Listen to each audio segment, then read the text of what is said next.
Hello and welcome back to another episode of Off Defense.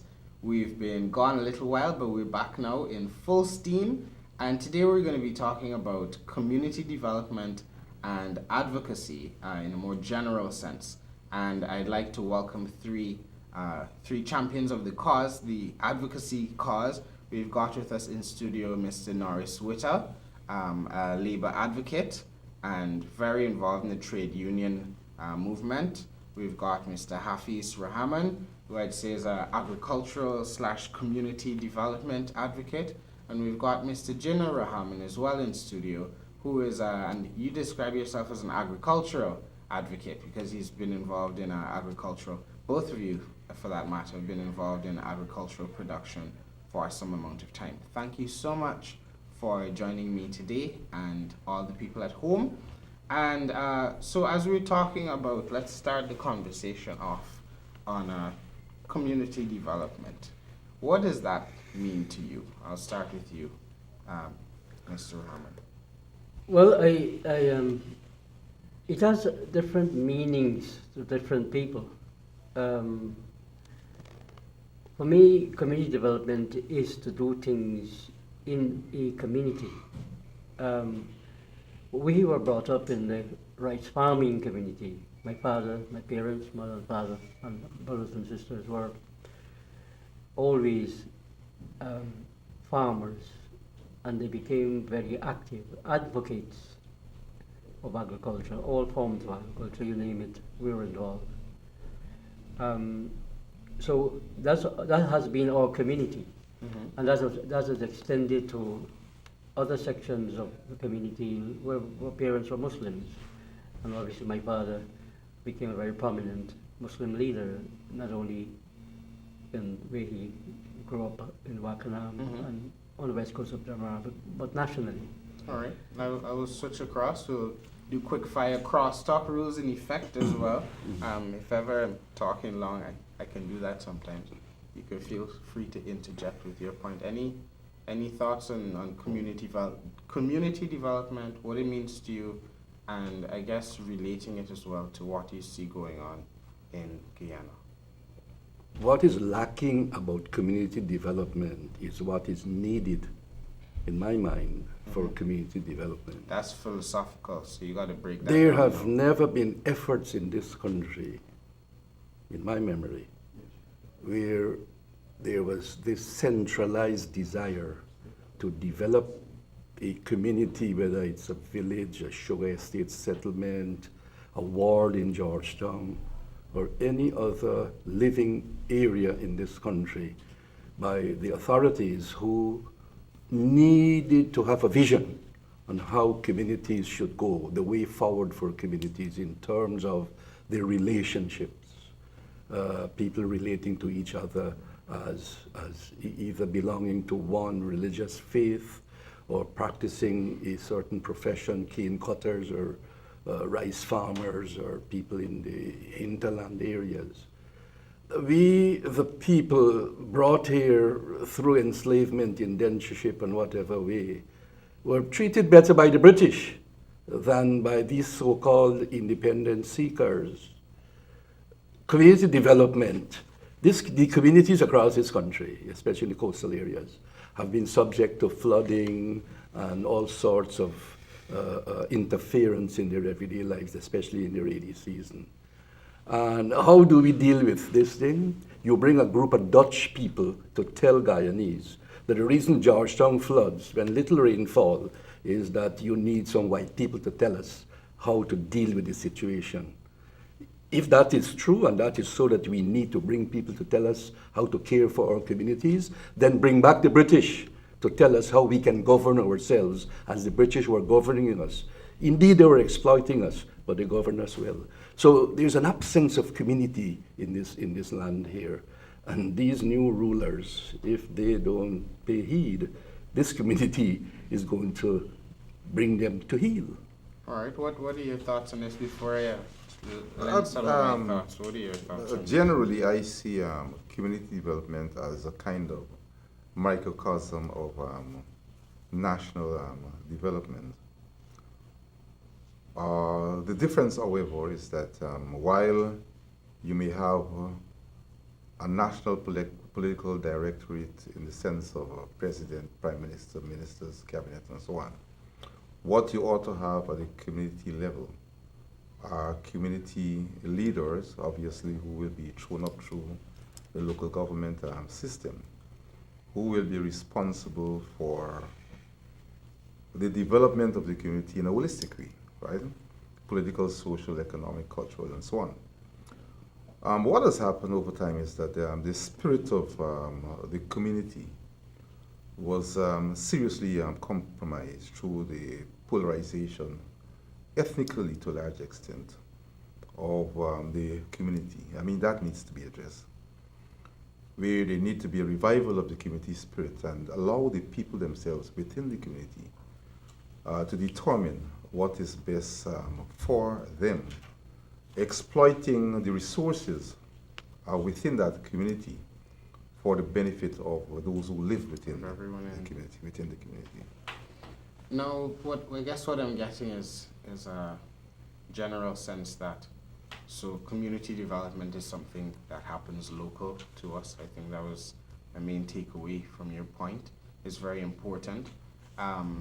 Was possibly better, your opinion, and you're older than me, so you have seen Guyana for a longer span of time than I have. So your assertion is that it was actually a bit better under the British than right now in terms of the attention paid to community development. And in a sense, I don't know how many Guyanese have ever had a friend that's graduated as an urban planner that they know working in some community across Guyana helping to plan it. And just this morning, I know we had a discussion on the fact that many communities, and I think it was probably about the reason Guyana was developed as a colony. It was for exploitation, to get our sugar out, not to make anyone's life cushy and comfortable. But we see to this day, even after independence, communities that don't have sidewalks and pavements, and there are no bike lanes. The pedestrian continues to have the lowest consideration paid to him. What is happening is, I lived in England over 25 years. There you have three distinct sectors. You have the public sector, the private sector, and the voluntary sector. I always worked in the voluntary sector. So I have a different concept of community development. The government in England or United Kingdom recognizes the voluntary sector as an entity. It's a legal entity.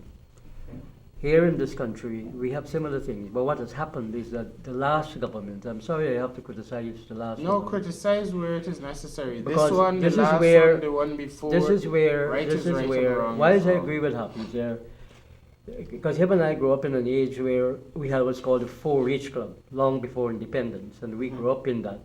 And we'll talk a little bit more about that to show how there was a community there. We had structures there. Hafiz is more versed in that. I was younger than him, and he probably will say more about that. But the fact of the matter is that we don't need to reinvent the wheel as they're trying to do. We have enough people in this country.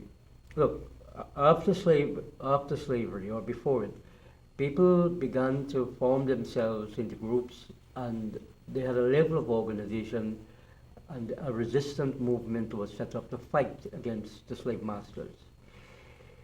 Or ex-slave masters tried to make out that in textbooks and other ways, and we were educated in that way, to believe that they're the ones who freed the slaves, like Buxton and other people like him, who tried to make out that they were the ones who freed the slave. But we know the history of coffee. The Church of England said they tried to free the slaves. And the many rebellions that took place. The famous Well, one they say was history is written by the winner. right. But I think many people. The most famous revolution that took place that overthrew the slave masters was coffee.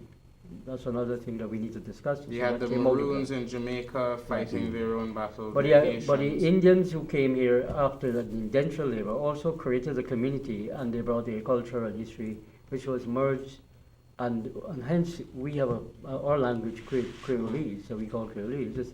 It's a historical. I'm sensing a nexus here between your point and Mr. Witter's about. I want you to lead that into also your thoughts on building inclusive community, because we came here as separate peoples, but in and there's the intersection with your point as well, with not enough attention having been paid to building communities. How do you see? So what I'm saying is that we have the infrastructure that was created historically by our forefathers who came here, and we're not using those historical facts, as Walter Rodney quite rightly identified, and even Mr. Granger. Well, we use them, but for divisive purposes around election time. Mr. Granger, in my view, as a historian, needs to use historical facts, as he has written a lot about, to embrace what he believed in, what he wrote about, seriously, and not to impose other cultures and other forms of community development in our culture. But you must be specific about this. I will be specific. I will be specific. Look, the slaves, when they were freed, the slave masters tried to impose them another form of slavery. That's how co-ops were formed in this country. The co-ops were not formed in this country by the British. They were formed by the slave out of their experiences, coming together, working together. Self-help is also part of our culture. So what I'm saying is that we need to develop. A brilliant thing happened after the election, that Mr. Granger came out on the street, and he brought a number of people, large proportion of people came out to clean up the city and clean up the country. That's a fantastic thing, and I think that him giving that type of leadership ought to go down in history as one of the greatest things that happened in this modern century. That it made those who were ruling us, the Jagdales of this world, that's why I insist, and I lay my life down, that people like Jagdale should never come back to power and never have nothing to do with the development of this country anymore. And that is something that everybody needs to understand. More and more as we get the information coming up and they're being exposed, we see how our country was destroyed, the very fabric of our society, what we call community development and community cohesion, was destroyed by Jagdale and his ilk. So we want to bring that back. There's a lot of things that people can say about this new government. There are lots of elements in this government that should not have been there as ministers or in any part of the government. But it is the people who have to decide that, and it's a process that we as community activists, as leaders in the community in our different areas, we need to articulate. And nobody should stop us from doing that, because it's part and parcel of a democratic process. I love that. We have to pause there. See the finger coming in from you. You have a point, but we'll pick it up after these brief messages. Interested in honoring or paying tribute to a loved one, or just making a loved one feel special? HGP-TV offers you all that and more. Air your birthday greetings, death announcements, and wedding anniversaries on HGP-TV today. HGP-TV offers affordable prices, convenience, and great services. Pick up the phone now and call us on 220-3660 or email us at sales@hgptv.com.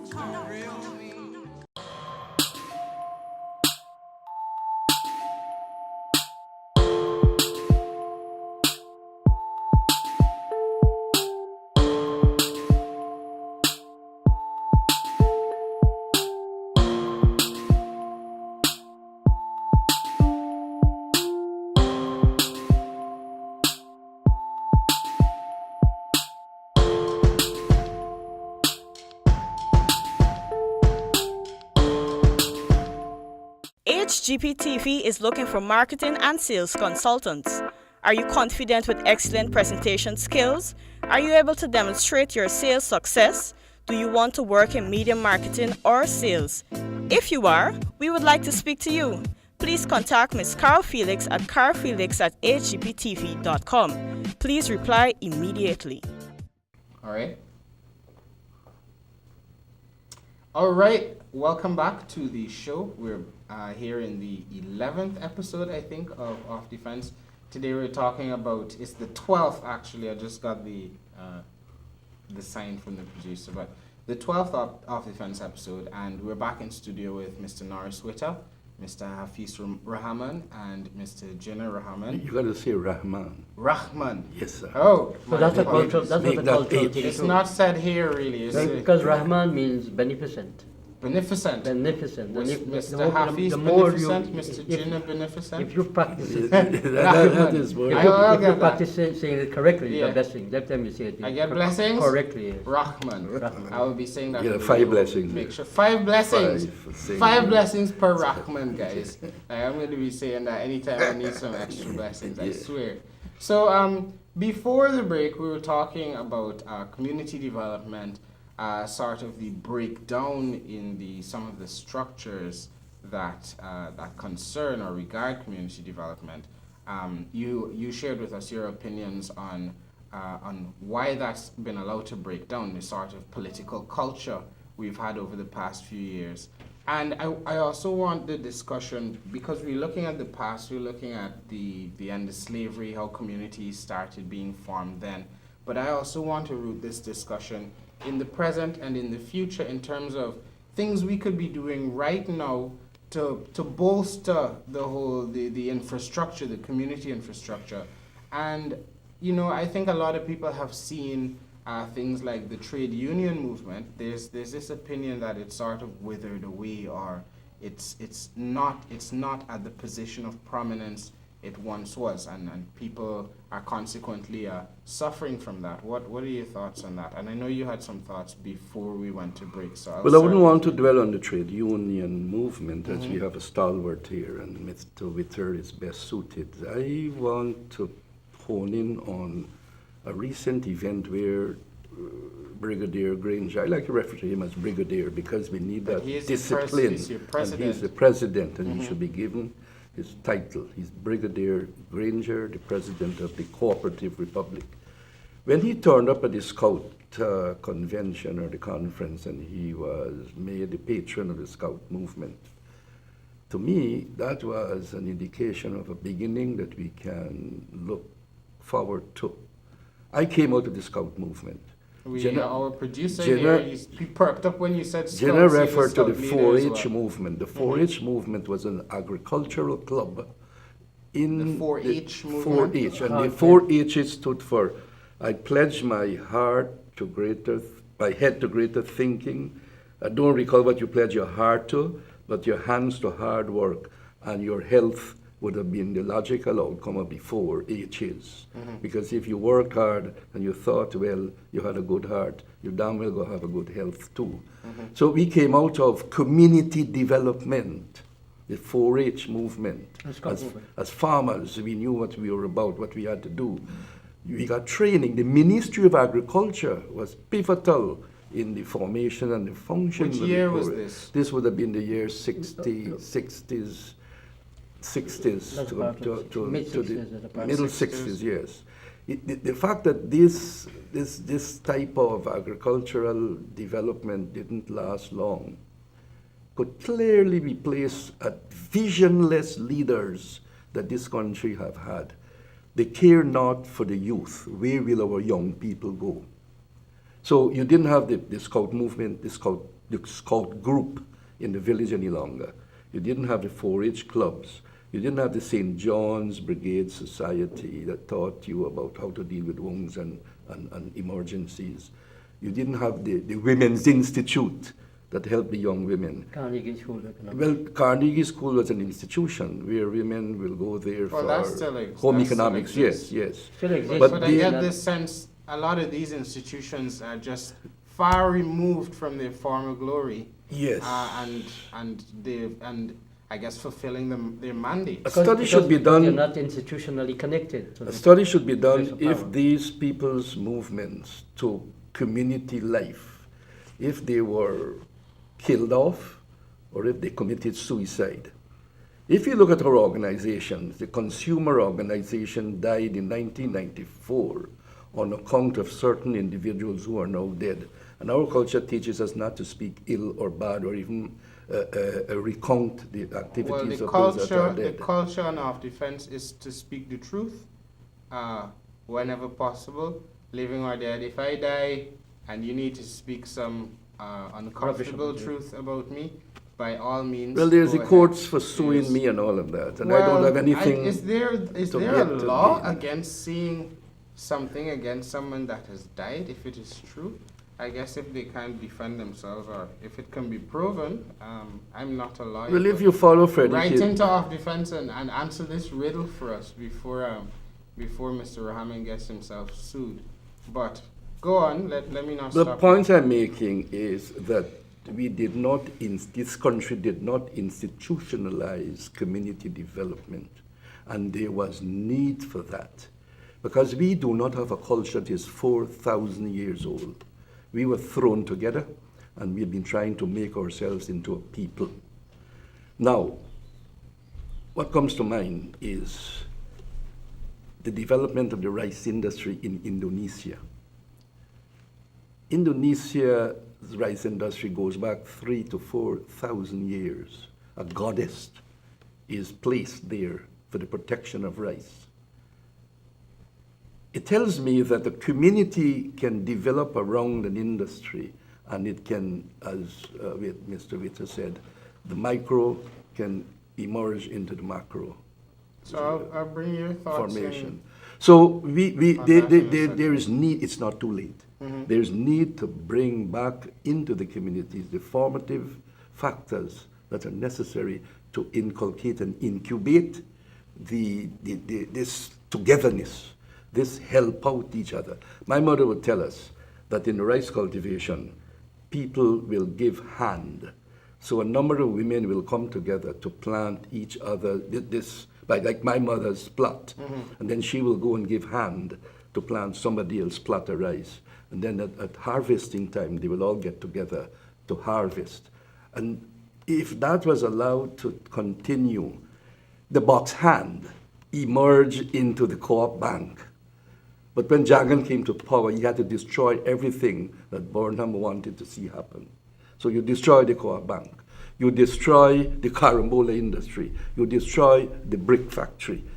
These are all evidences of things that emerge out of the community. Historical. And they're historical and they're necessary. So let me bring you in at this point, Mr. Witter. So I'm really getting from you there that, and from I guess the general tone of the conversation, that it is not something that is just down to the state, this community development, but it's also something that the people can inherent call in our for. culture. It's something that we have lived, that's present in industries, I guess, can be demonstrated as sort of best practice. Here's how people help each other. I went to the Rupununi sometime last year, and I saw a scene where people were repairing a building, and everybody in the community was out helping to clean up. There's a man combing his wife's hair. If you comb your wife's hair at home, that's awesome, but I've never seen it. You know, it touched me to see people cooperating and working together. Oh, you sure it was my wife?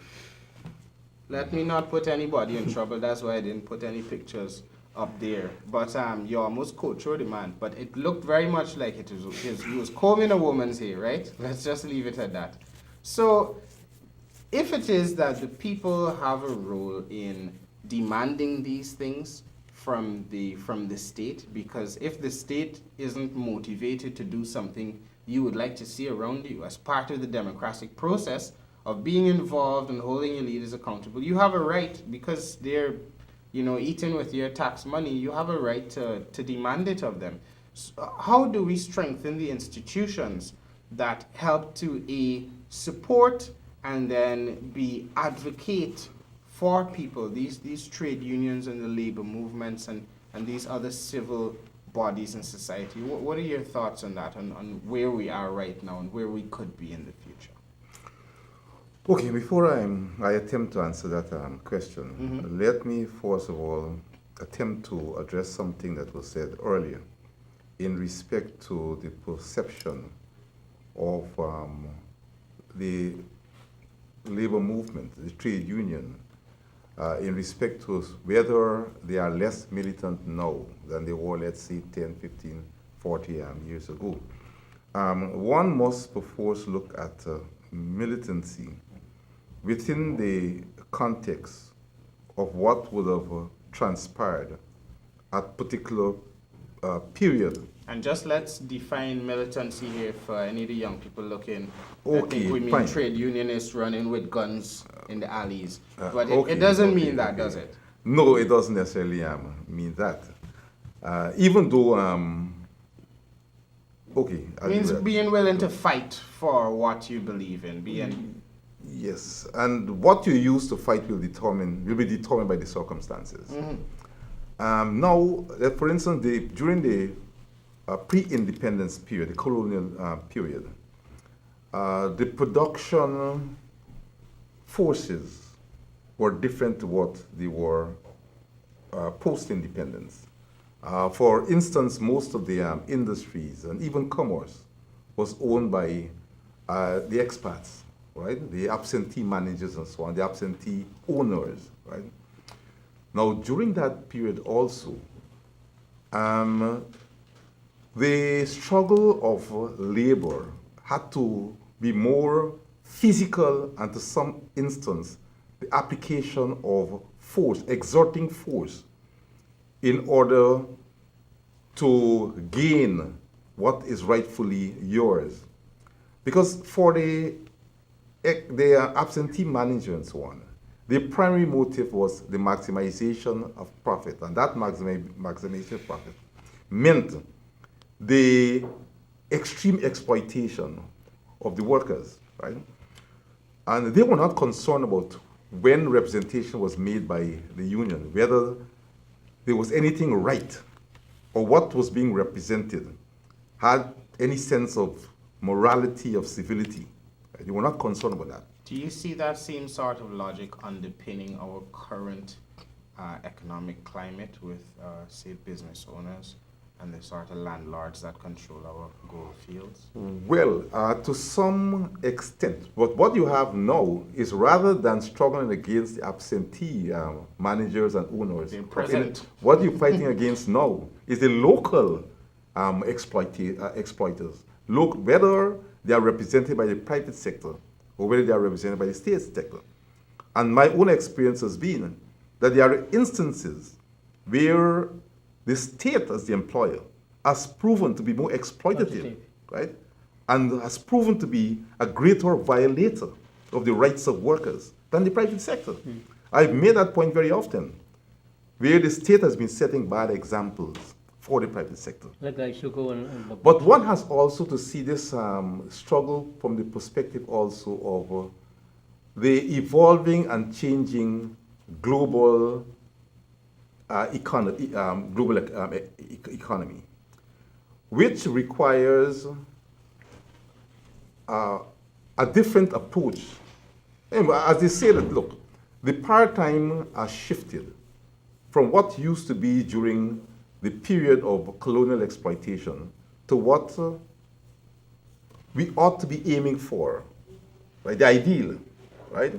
Well, I know that the ideal is going to take us far. Right, good. But Where we came from was more a relationship between the employer and the union of antagonism, perpetual antagonism, conflict, struggles, let me put it this way, extreme struggles, right? Now, that has shifted more to a point of greater cooperation and collaboration understanding.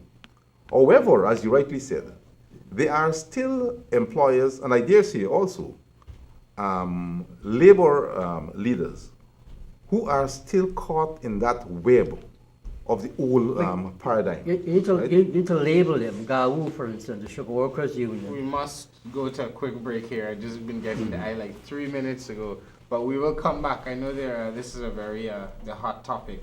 We'll be back in a few minutes on Off Defense.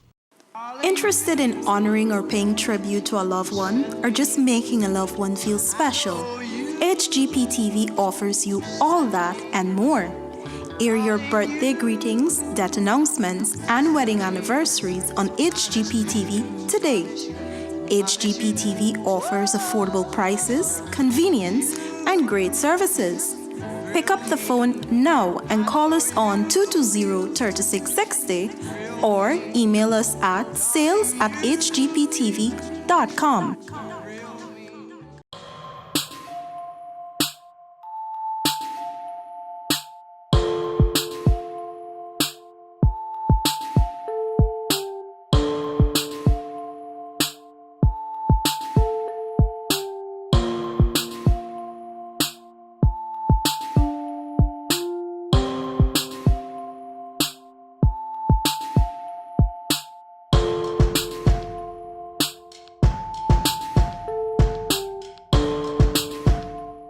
HGPTV is looking for marketing and sales consultants. Are you confident with excellent presentation skills? Are you able to demonstrate your sales success? Do you want to work in media marketing or sales? If you are, we would like to speak to you. Please contact Ms. Carl Felix at carlfelix@hgptv.com. Please reply immediately. Okay, we're right back on Off Defense. Here talking about everything community development, and we were just about to go I wanted to illustrate that point about to show how the kind of political culture that we have inherited under the PPP. Going back to the 50s when the first PPP government came into being, the Jagan and Burnham, and the split of the 1950s that brought about the two main political parties that exist now today. We cannot move forward unless we're able to come to terms with what happened during those periods. And particularly for younger people who are going to take up, like yourself, taking up leadership, understand that we must not, what happened, and we must not make those mistakes that were made because in the I'm past. very, very interested in us not repeating the mistakes. Like one government breaks down the stuff, the last one does. And we one of the can't have ways any of more one of the that. ways of stopping that type of thing is to disallow political parties to have control over mass organizations, as we have currently have. We're having a massive fight with the Ghana Rice Producers Association that is an affiliate of the PPP. And that the rice farmers and It's the not an sugar affiliate workers, of the PPP, it was taken over by the taken PPP. over by the PPP. Enslaved Because by for the younger PPP. people, let me make this point. The Ghana Rice Producers Association, one of the founders is my father, and he was created in Wakanam, the island of Wakanam. It's created in Wakanam. Yes, it was created in Wakanam. And my father and a number of people like him who went to the governor and they agreed, the governor agreed, listen, I can't see every single rice farm. So the best thing to do is set up an organization. And an act in Parliament was created in 1946 that brought the Ghana Rice Producers Association into being as an organization that should represent rice farmers. And here comes Dr. Jagan with his benevolence, took over the organization, and today that's what we're having. The crisis we have now in this country in the rice industry was deliberately created by the PPP, Jack Dale and the rest of them. Think about it. I'm not diverting the discussion, but think about it. You're talking about the rice farming community and community development. That had it not been for us, myself and Hafiz in the Ghana Venezuela Friendship Society, that got a contract from Venezuela to purchase Ghana's rice, more than half of its rice, where would we have had? You see the crisis so you guys we have are now? actually part Yes. of Yeah, that. we so originated part of there. that. You We see the the crisis ambassador. we have in the rice industry now, because we don't have the Venezuela contract, was deliberately created by the PPP. Because had we not that contract, we would have always been in the crisis with the rice industry. And because of their perpetual control, look at the sugar industry. Because of their control, Donald Ramatar was sitting on that board, the Gaisuko board, for more than 2 decades. And he had not put forward one single proposal. He says he's an economist. Not a single proposal to resolve the crisis, the perpetual You can crisis economize, you that can we have in the sugar industry. And what did they turn around and do? A bankrupt company, they were taking taxpayers' money, billions of dollars, tens of billions of dollars, to keep it alive. Moderator, for let political me expediency. control Jinnah, because you'll get into areas that... But it's important because you see the very fabric of our society, the cohesion that we are talking about, among largely African and Indian people. You can see the reason why people are divided. When I made that speech at the TUC and I talked about the problems we have is not racial disunity, it's racial insecurity. And what the PPP had done, they have driven a wedge between the two major races. They disempowered the African community to keep the favor of the Indian community. These are things that are, I'm very happy that you raised those points, because what I hope to do on this program is drag the people at home into a culture of having honest discussions about things that are important to the future of this nation. We must be able to call a spade without fear or favor.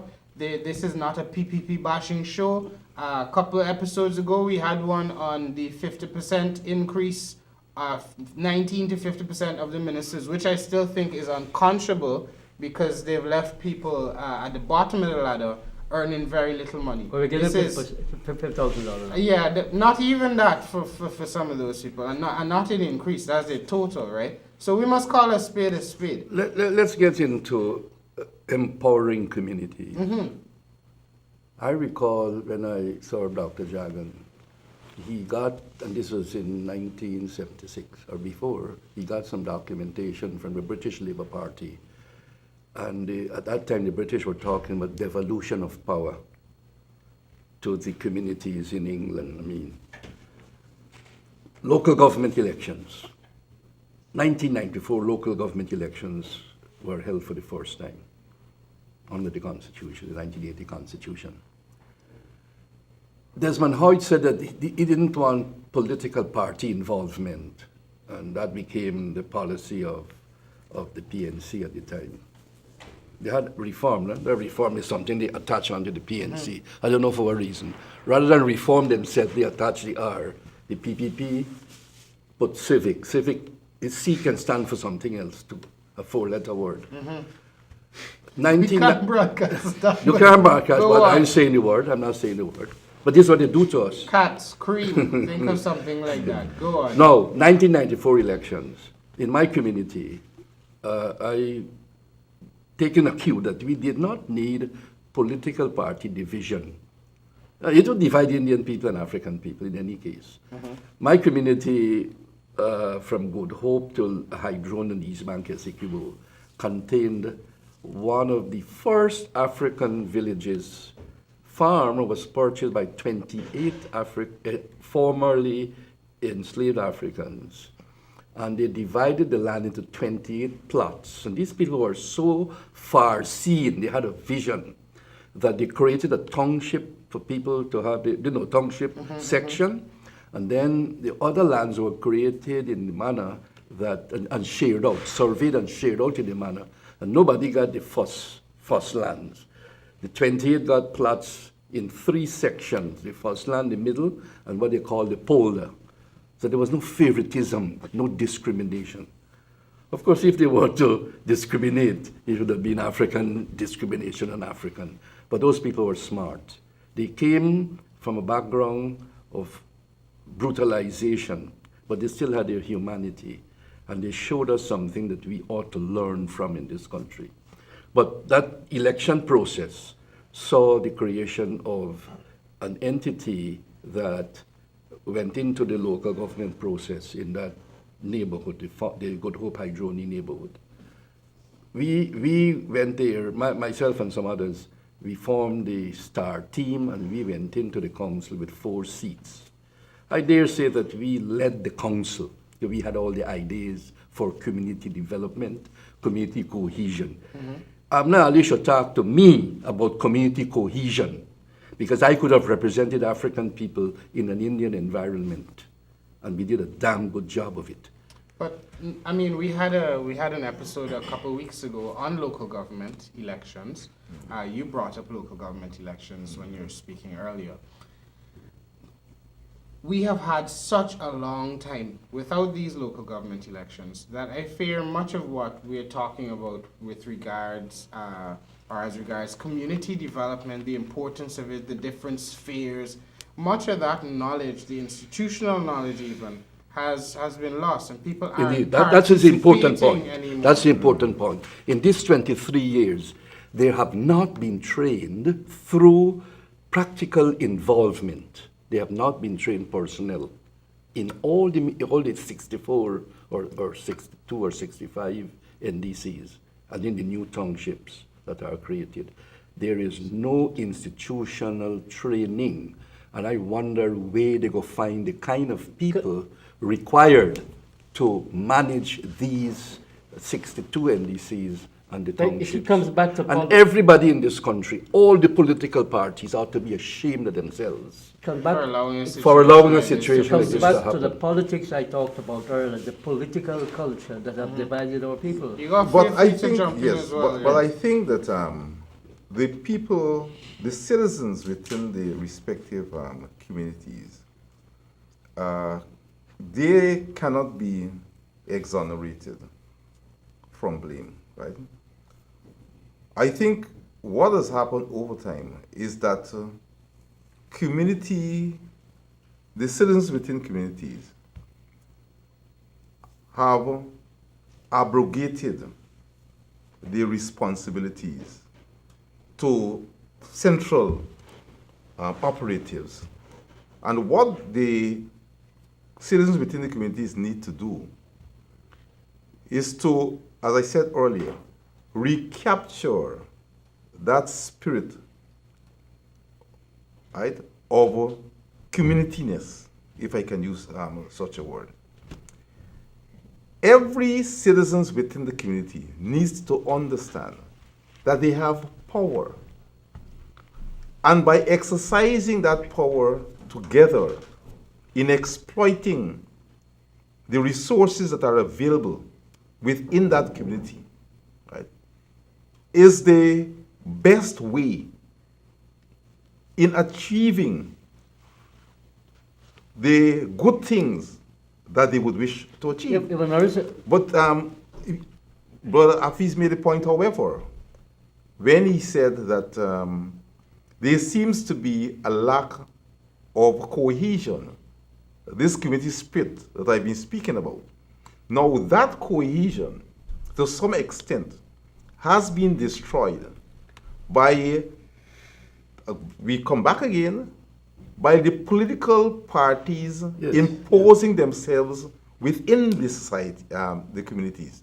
And unfortunately, that imposition meant political polarization cum ethnic polarization. And even among youth, because on one hand, you know that they had the PYO going around the place telling youth groups they had to fall under the PYO so that the PPP could say it had a bigger political youth arm. Right now, I know that this administration, under this government, I've seen youth groups being set up by their Office of Youth Empowerment. I've seen them being instrumental in setting up a number of groups. So I'm very interested in what these groups are meant to do, if the government are meant to be setting up youth groups or have any involvement in that. But it seemed to be too many fingers from the political parties. What we don't have in this these government processes. is what is called joint government.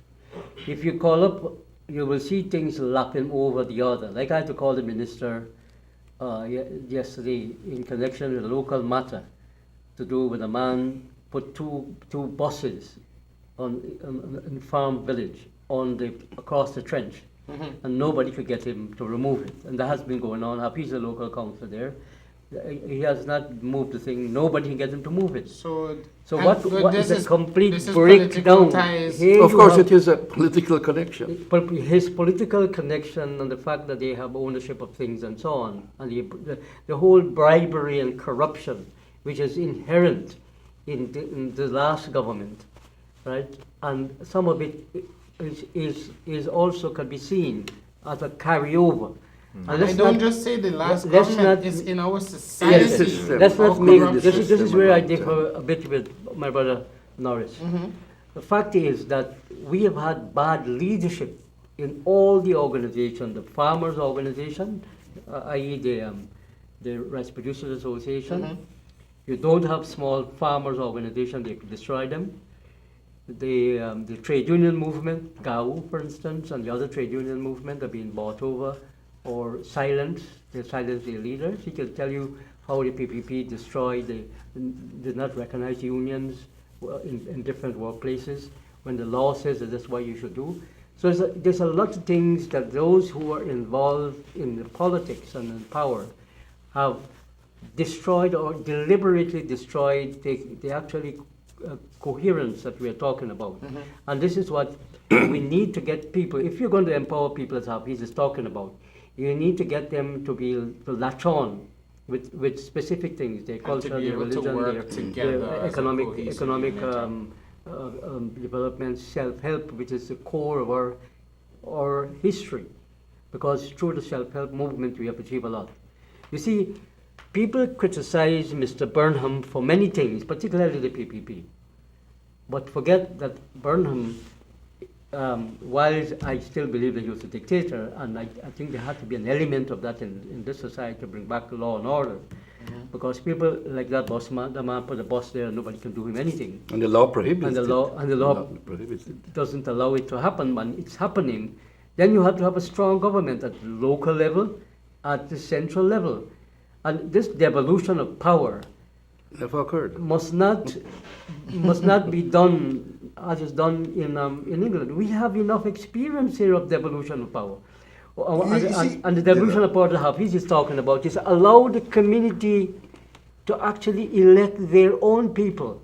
We're in the process now where I think that we will take over some of the same thing that Hafiz did, the work that he was doing and some of his other colleagues, that it is bearing fruit because people of Indian descent are now seeing, listen, we can't talk about this race thing anymore because it doesn't benefit us. Because those who have used us, like the Jagdevs and Donald Ramatar of this world, Donald told me in the last conversation I had with him a couple of weeks ago, that this government dismissed 1,000 people. I said, bring the names and let me see. I said, those are party hacks that you employ to destroy the society, not people who are competent and who are professional. Mm-hmm. You know, that's what we need to change. I have a different perception about this whole question of power. I do not share the view that the citizens within communities do not have power, and they have to be empowered.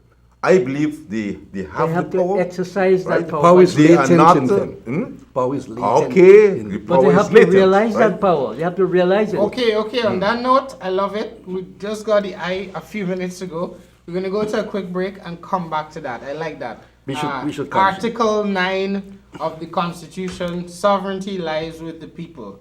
People have the power. Just dwell on that over the next couple of minutes. We'll be back after these quick messages. Interested in honoring or paying tribute to a loved one, or just making a loved one feel special? HGPTV offers you all that and more. Air your birthday greetings, death announcements, and wedding anniversaries on HGPTV today. HGPTV offers affordable prices, convenience, and great services. Pick up the phone now and call us on 220-3660 or email us at sales@hgptv.com.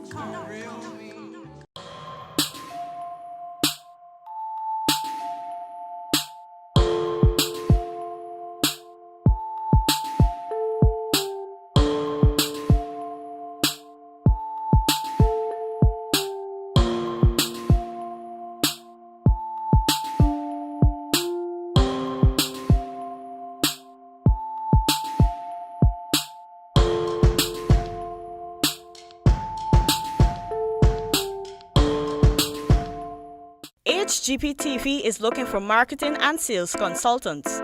Are you confident with excellent presentation skills? Are you able to demonstrate your sales success? Do you want to work in media marketing or sales? If you are, we would like to speak to you. Please contact Ms. Carl Felix at carlfelix@hgptv.com. Please reply immediately. And welcome back to the show. We've been having a lively discussion here on Off Defense with Mr. Jinnah Rahman, Mr. Hafiz Rahman. You missed the name, Rahman. Rahman. You lost 10 blessings here. Once again, with Mr. Jinnah Rahman, Mr. Hafiz Rahman, if you have not figured by now, are two very clever brothers. And we've got Mr. Norris Witter. Is your name give me any blessings if I say it? Yes, I think so. Indeed. And 5 blessings from Mr. Wish. I am blessed today. My afro is glowing. Then you Forehead know why. mostly. So we went to the break for coming out to the last segment, talking about the fact that people have you said that you believe people have this power. You added that is latent power within us. I think any Khalil Gibran fans out there would get a sense of that from some of his poetry as well. The knowledge and the power is already within us. So why is it that people are not exercising this power? Is it that they don't understand the avenues through which they can effect change? That's one. Is it the disembowelment of the institutions meant to represent them? That is What one. and how do we move forward? What are your thoughts? Look, Morris hit, sorry. Then you lost 5 blessings. Yes, there. Norris hit on the latency of the power of the people. I mean, we were all brought up on people's power. Walter Rodney, people's power, no dictator. When Walter gave me and Jinnah this directive in 1978 to set up a farmers' movement that is free of political party control, that is free of race, that will look into the development of our farming community as a group of self-employed people who have power, who must not ever on their knees beg for what is required of them to make food available. And that directive took us right into our cultural development, because we came out of an Islamic home that taught us to seek justice for yourself and then for others. And if a Muslim were to die seeking justice, not these jihadists and these ISIL people, if you die in that process of seeking justice, you go to heaven.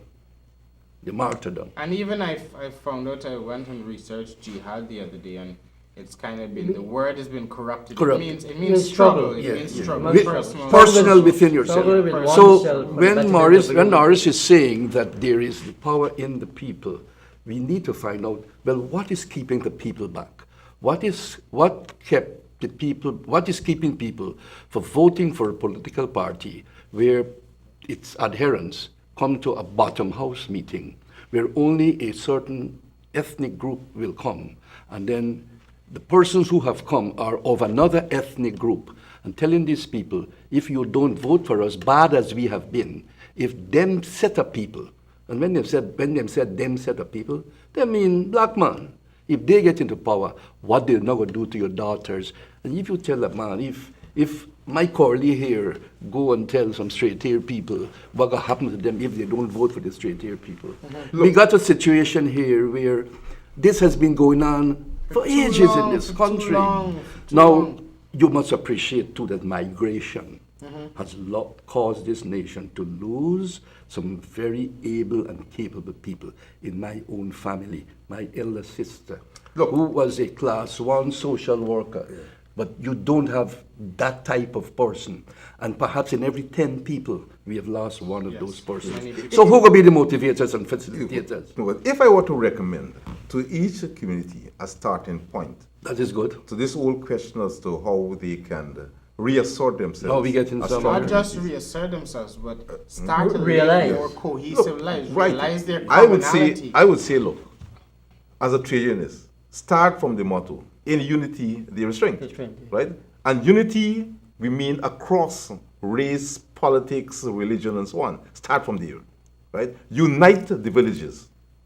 How? Hmm? How? Where's the bridge? What are the means to bring about? You mean, How do you do it? community development programs? Is There it must We be must more, not do it. We more must not- interaction, more discourses, Yeah, yeah. getting to know each other, more educational program among themselves and so on, understanding more about their civic responsibility. And also people have to look But you have to have messengers they, to do they that. need to too. look deeper into their own historical background and their culture. As he said, Well, what the we reason- were not going to be the men that we are today if we didn't come from a home that taught some very basic mannerism or culture, which Islam teaches. I mean, I don't want to denigrate some of those chaps who put themselves up as Muslim leaders, because we don't have leadership in this country coming from the religious communities. If we did, then we would not have people committing suicide. By the way, Do you know that not one single Muslim child or man or woman has committed suicide?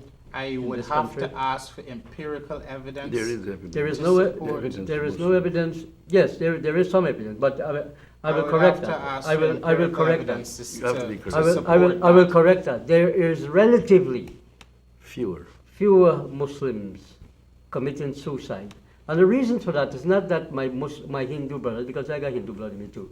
My grandmother was Hindu.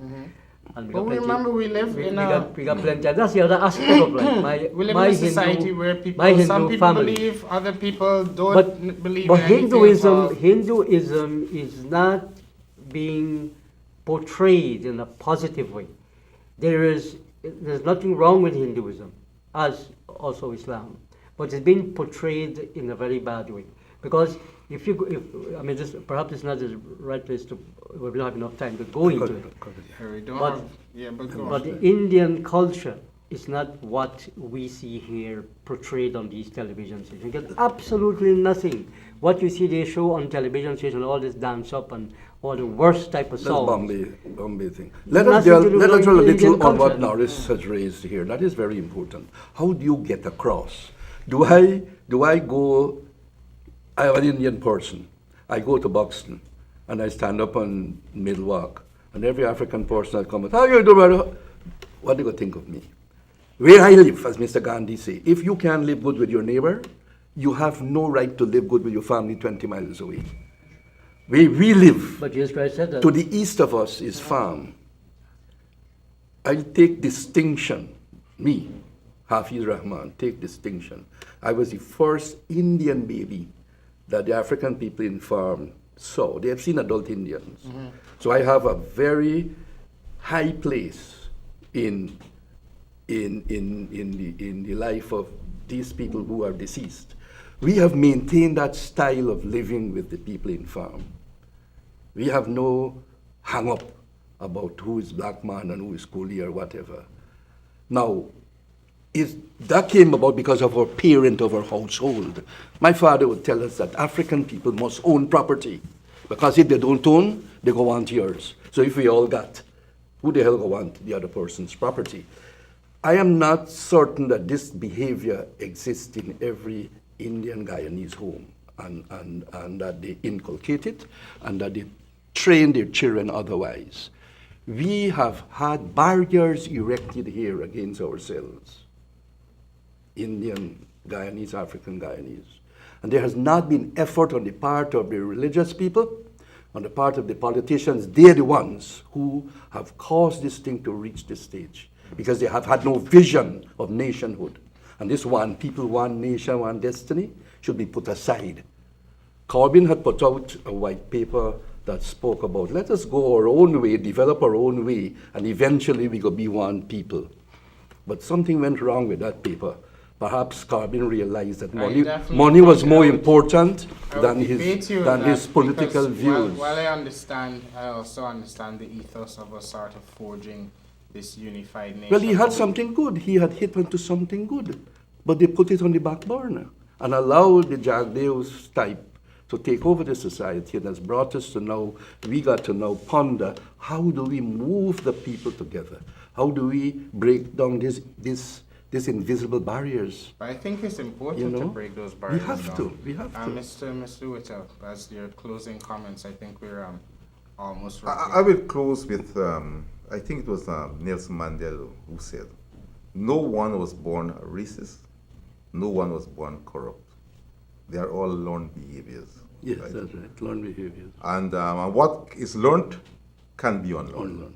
Indeed. Okay, so and my closing thoughts on this, I think we've had a fantastic discussion today.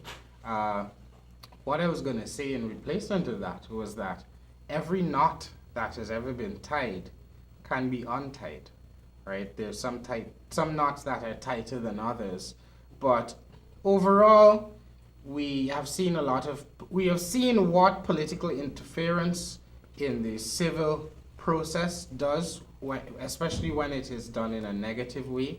And just thinking as you guys were talking about ways we could be more cohesive as societies where people don't see race so much.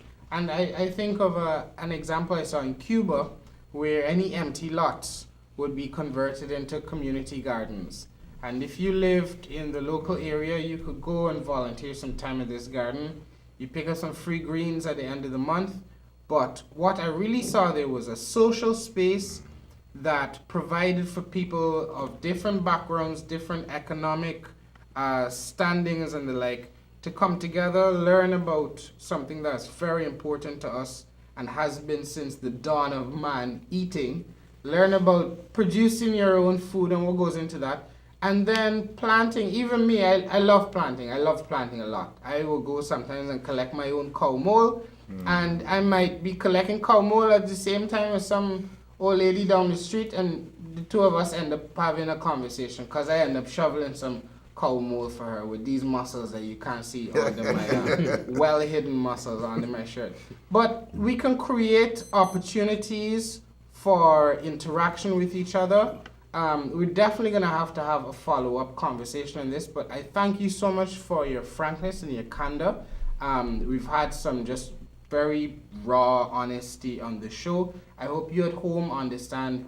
Again, I will say it every show if I can, it's not about party bashing, but we must be able to unashamedly stick a finger out and say, those guys, they did wrong, they did good, these guys could do better at that or whatever. Because at the end of the day, it's our tax money and it's our futures. The politicians that enrich themselves off of our labor, they can fly out of the country to another life somewhere else.